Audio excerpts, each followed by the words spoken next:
We bring you the latest updates from the Pna Newsroom. President Ferdinand Marcos Jr. opened his first State of the Nation address by laying out his administration's economic policy.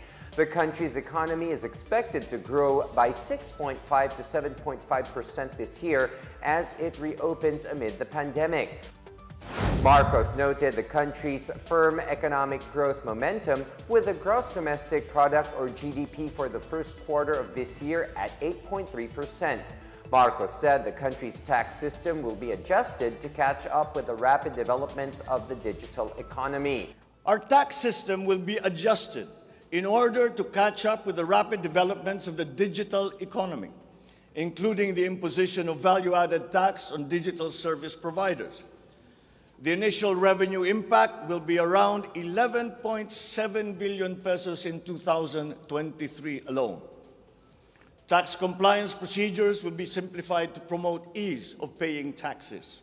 To ensure continuous implementation of priority programs, Marcos said disbursements for 2022 to 2023 will be maintained at above 20% of gross domestic product and will further increase to 20.7% in 2024 and 20.6% in 2028.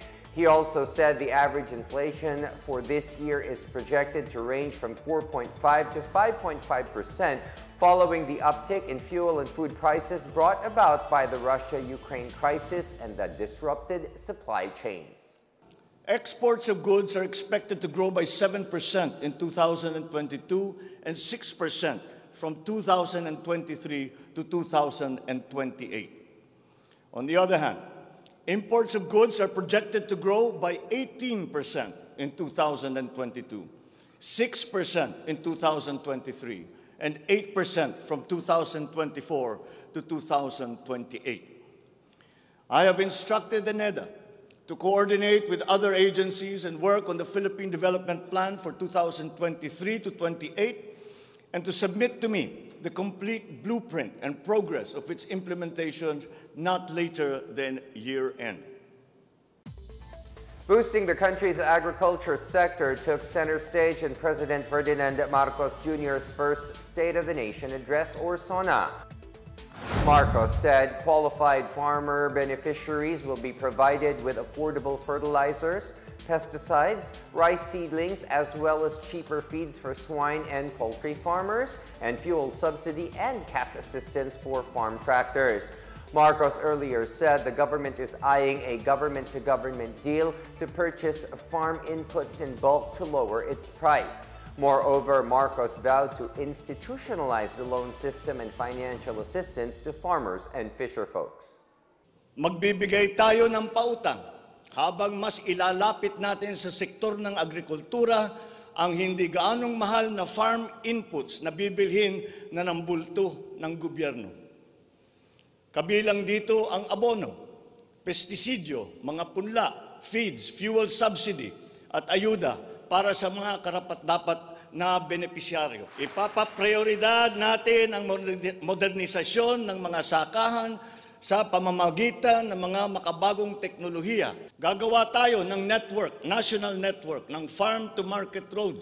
At gagawa tayo ng mga paraan upang maramdaman ng mga mamimili ang pagluluwag ng presyo ng mga produktong pagkain sa kayang halaga, gaya ng muling pagbubuhay ng mga Kadiwa Center. Hindi ito magagawa sa isang araw. To become more globally competitive, President Marcos wants learners to focus on science, technology, engineering, and mathematics, or the STEM subjects.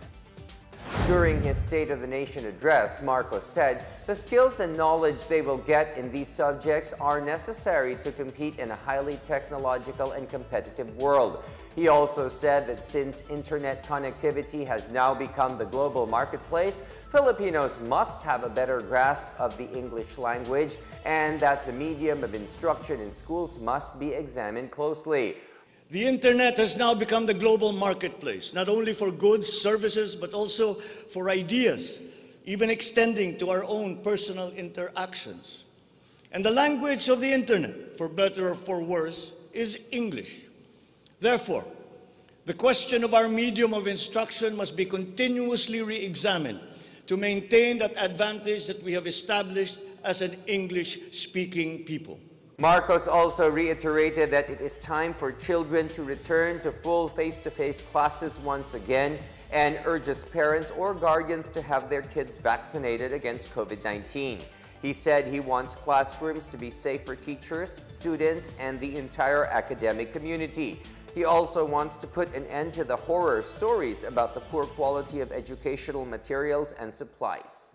In the educational sector, I believe it is time for our children to return to full face-to-face classes once again.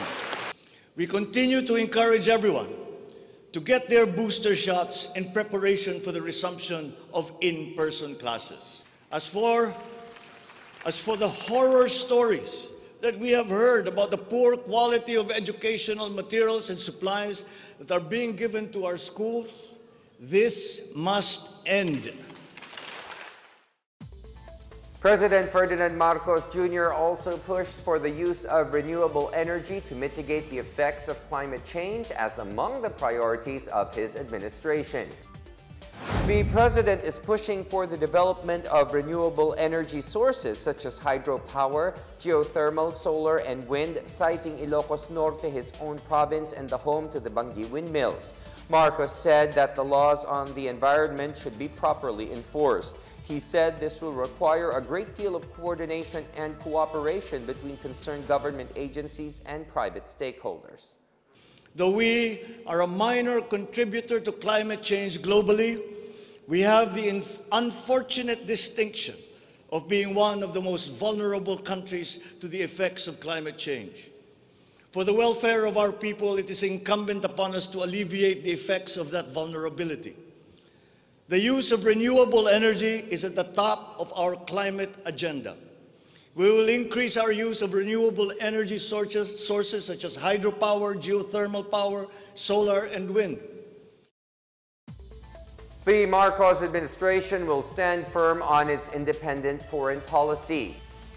During President Ferdinand Marcos Jr.'s first State of the Nation address, he said he will not preside over any process that will abandon even a square inch of territory of the country to any foreign power. Marcos said the Philippines shall continue to be a friend to all and an enemy to none. He also maintained he will be guided by the Filipino way and that the partnerships and alliances that the Philippine government forges with foreign governments will provide the stability that nations need to emerge into the new global economy. The Philippines will continue to promote stronger and multifaceted relationships with all our partners around the world. We are, in fact, grateful for the messages of support and offers of help that we have received from many of our friends in the international community. If we agree, we will cooperate and we will work together. And if we differ, let us talk some more. But we will not waver. We will stand firm in our independent foreign policy. And that's the latest from the Pna Newsroom. Stay tuned for more updates on the biggest stories throughout the day. I am William Theo. Good day, everyone.